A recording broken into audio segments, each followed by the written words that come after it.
দর্শক, ভারতের লোকসভা নির্বাচনের ফলাফল নিয়ে আরও খবর জানাতে আমাদের সঙ্গে নিউজরুম থেকে সরাসরি যুক্ত হচ্ছেন সহকর্মী মাসুদ রানা।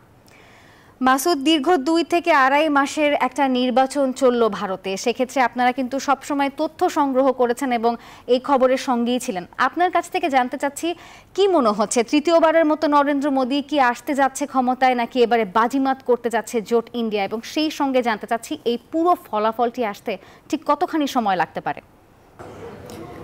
ধন্যবাদ নাফিসা আপনাকে। আমি শুরুতে যে বিষয়টি আপনাকে জানাতে চাই সেটি হচ্ছে বুথ ফেরত জরিপে যেভাবে এনডিএ জোটকে মানে ক্ষমতাসীন জোটকে এগিয়ে রাখা হয়েছিল, সেভাবে প্রাথমিক যে ফলাফল আসতে শুরু করেছে সেখানে এগিয়ে রয়েছে। এখন পর্যন্ত কোনো বিজয়ী ফলাফল ঘোষণা করা হয় নাই, তবে প্রাথমিক যে ফলাফল ঘোষণা করা হচ্ছে সেখানে এগিয়ে রয়েছে জোট ক্ষমতাসীন জোট বিজেপি।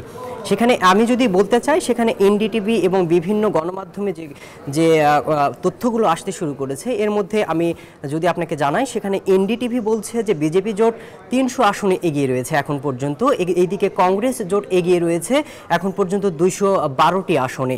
এদিকে আনন্দবাজার পত্রিকাতে তারাও বিজেপিকে এগিয়ে রেখেছে। সেখানে বলা হচ্ছে বিজেপি জোট 242 আসনে এগিয়ে রয়েছে এবং এদিকে কংগ্রেস জোট এগিয়ে রয়েছে 105 আসনে। তবে যে আশঙ্কাটা বারবার করা হচ্ছিল পশ্চিমবঙ্গ থেকে, মমতা বন্দ্যোপাধ্যায় আশঙ্কা করছিল যে তার জোট এগিয়ে যাবে, তবে বুথ ফেরত জরিপ যেটা বলা হয়েছিল যে সেখানে বিজেপি এগিয়ে রয়েছে, সেই আশঙ্কাটা কিন্তু এবার সত্যি হতে যাচ্ছে।